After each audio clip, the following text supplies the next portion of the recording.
저희 딸에게 외손자가 하나 있습니다. 딸에게 외손자가 있는 게 아니라 저에게 외손자가 있죠. 딸에게 아들이 하나 있어. 이제 만 4살이에요. 만 4살. 근데 그 녀석이 키도 크고 아주 잘 자라고 있어요. 똘똘하고 말도 잘하고 그래요. 그래서 제가 딸한테 이런 얘기했습니다. 야, 너 아들 정말 사랑하는구나. 너 아들이 우상되면 안 된다. 응? 하나님이 소중하지 아들을 하나님처럼 섬기면 안 돼. 너무 그 아들한테 깊이 빠져 살면 안 된다. 그러다 나중에 이 녀석 장가 가면 너 섭섭할 거야. 그러니 다 미리 생각하고 살아. 제가 그런 얘기를 하거든요. 그러면서 이렇게 말했어요. 너 이 녀석이 결혼하게 될 여자 이미 어디선가 잘하고 있을 거다. 우리 손자가 지금 4살 됐으니까 어디선가 우리 손자랑 결혼할 짝이 자라나고 있다고 저는 믿습니다. 지금 갓난아기쯤 됐는지 한 2살 됐는지 아니면 연상의 여인인지 전 잘 모르겠어요. 그렇지만 어딘가에서 지금 자라나고 있어요. 그게 우리나라 안에 있는지 외국에 있는지 뭐 선교사님 가정에 태어났는지 뭐 누구네 집에 태어났는지 모르지만 저는 저의 그 외손주의 그 아내가 될 손주 며느리가 될 여자아이가 어디선가 자라고 있다고 믿습니다. 하나님은 우리 손주에게만 은혜를 주시는 게 아니라 그 아이에게도 지금 은혜를 주고 계시다고 믿습니다. 그 아이가 잘 자라나도록 복을 주시고 그 아이의 인생을 인도하셨다가 언제 만나게 될지 모르지만 이 늙은 종과 리브가가 우물가에서 만나듯이 그 손주와 그 여자아이가 어디선가 만날 거라고 생각합니다. 저희 외손주가 지금 어느 어린이집에 다니고 있어요. 근데 이 녀석이 인기가 좀 있어요.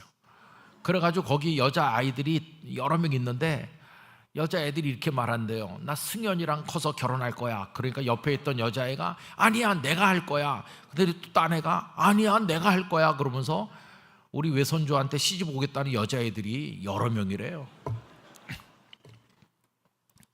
몰라요. 걔네들 중에 한 명일지 어디 또 있을지 모르지만 그러나 어딘가에서 자라나고 있을 거예요. 여러분 하나님은 그런 분이십니다. 오래전부터 준비하신 거예요. 제가 이제 손자를 생각하면서 이 말씀을 생각하다가 그 생각이 저에게로 돌아오게 됐어요. 야, 네 손자에게만 그런 복을 주실 거가 아니라 이미 네가 그런 은혜를 입지 않았냐. 지금 내 곁에 있는 그녀가 너랑 3살 차이니까 너 3살 됐을 때 태어나게 하셨어. 그래가지고 하나님께서 고이고이 키워가지고 딱 만나게 하시지 않았냐. 이미 너도 그 은혜를 입은 거야.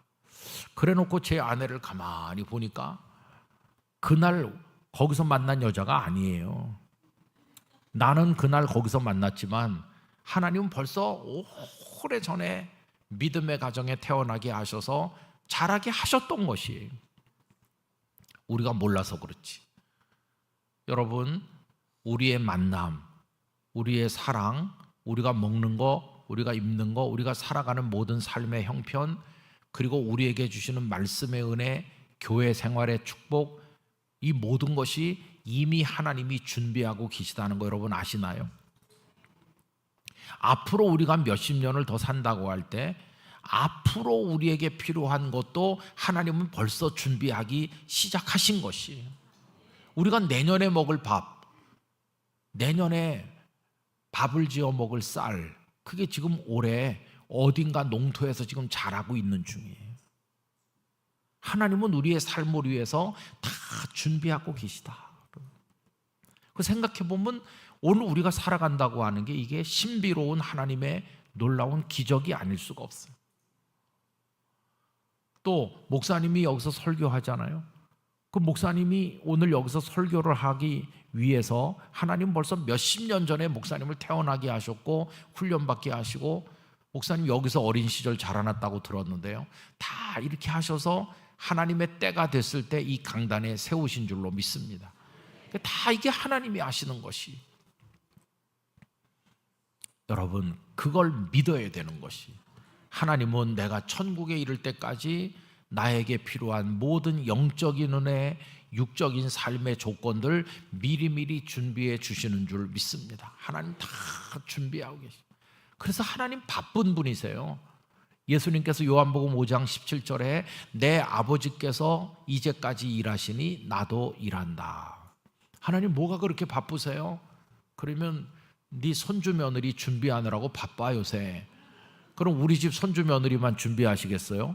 무수하게 많은 사람들의 배우자를 준비하시고 그 삶의 조건을 준비하시고 인류가 먹을 곡식을 준비하시고 그것들이 자라나도록 햇빛을 비추시고 비를 내려주시고 하나님 엄청 바쁘게 지내시는구나, 그런 생각이 드는 거예요.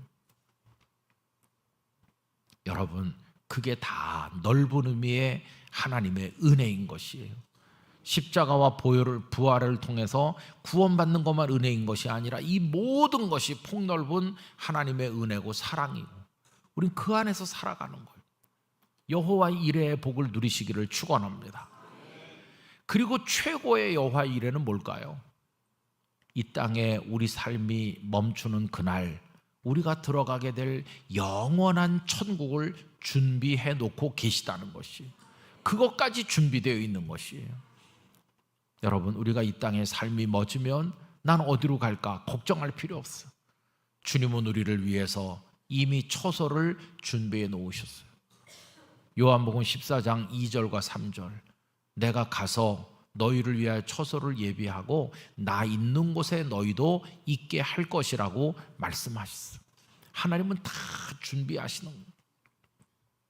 저는 대한민국 정치가 혼란스러울 때 왜 대통령이 이렇게 하지?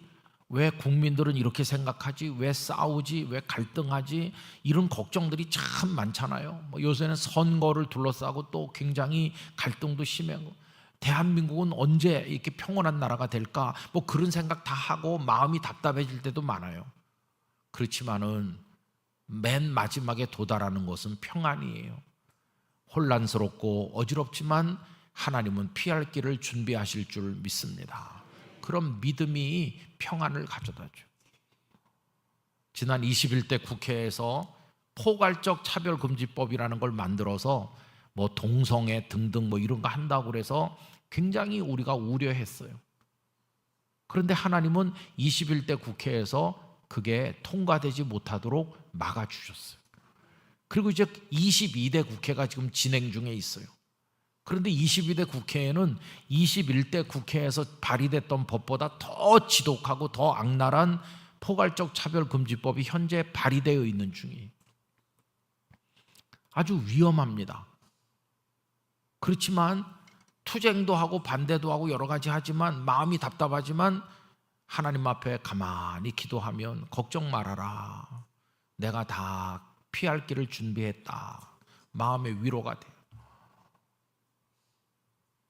지난 6월 13일 날 서울시 의회 앞에서 한 30만 명이 모여가지고 그런 법을 만들면 안 된다. 한쪽에서는 동성애자들이 나와서 퀴어 축제 하는데 우리 성도들은 모여서 거기서 기도하고 하나님 말씀을 나누고 행진을 하고 외치고 그렇게 했어요. 여러분, 우린 걱정스러운 게 많아요. 그러나 하나님은 우리를 위해 준비하고 계신 줄 믿습니다.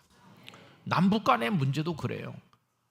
1953년에 전쟁이 끝난 게 아니라 휴전 상태로 돌아갔어요.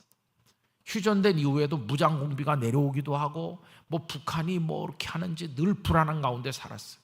그래도 여러분, 그 폐허의 그 잿더미 위에서 하나님께서 한강의 기적을 이루어 주시고 이젠 우리나라 경제가 엄청난 수준에까지 도달했어요. 뉴스를 들으니까 지난달인가 한 달 동안에 우리가 수출한 액수가 1,000억 달러가 넘나 그래요. 단 한 달에. 전 세계에서 한 달에 1,000억 달러 이상을 수출한 나라는 우리나라가 네 번째입니다. 네 번째. 어마어마한 기적을 이루는 나라가 됐어요. 그동안 불안했어. 국가 안보도 불안하고 불안했지만 어떻게 이렇게 저 위에 핵을 짊어지고 사는 나라인데 바로 코앞에 적이 있는데 이 불안한 나라에서 이렇게 경제가 살아나게 하셨을까 세계적인 경제 대국이 되도록 하셨을까 생각해 보면 누가 잘해서 된 게 아니라 전적으로 하나님이 준비하신 은혜인 것이. 그럼 여러분 이제 마지막 얘기를 해보면 하나님 왜 그런 은혜를 주십니까? 왜 아브라함과 이삭을 위해서 순양을 준비하셨고, 그리고 왜 이삭을 위해 리브가를 준비하셨고, 왜 준비해 주십니까? 왜 이스라엘 백성들에게 가나안을 준비해 주십니까? 준비해 주시는 궁극적 목적이 있는 거예요. 그걸 축복으로 받아 누리는 것으로 끝나면 안 되고, 그걸 근거로 삼아서 우리가 할 일은 하나님 영광을 높이는 거예요. 하나님의 뜻을 이루어야 되는 것이에요.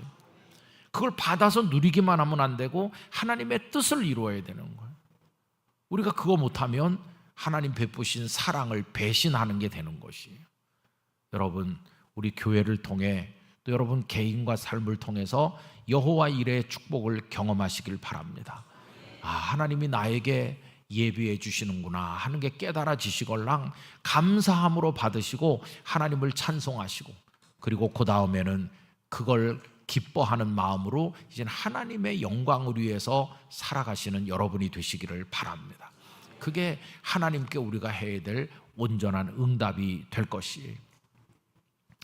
여러분 3일 동안 말씀을 나누었는데 첫날 저녁에는 그때에도 그 찬송, 그 노래를 부를 수 있기 위해서 어떻게 해야 될지 그걸 말씀드렸고, 어저께는 나뭇가지를 넣는 마음은 어떤 마음인가, 그 나무를 넣는 마음, 그걸 제목을 가지고 말씀을 나눴고, 오늘은 이제 이삭의 결혼 이야기를 가지고 리브가를 준비하신 하나님, 우리를 위해 준비하신다 하는 말씀을 드렸어요.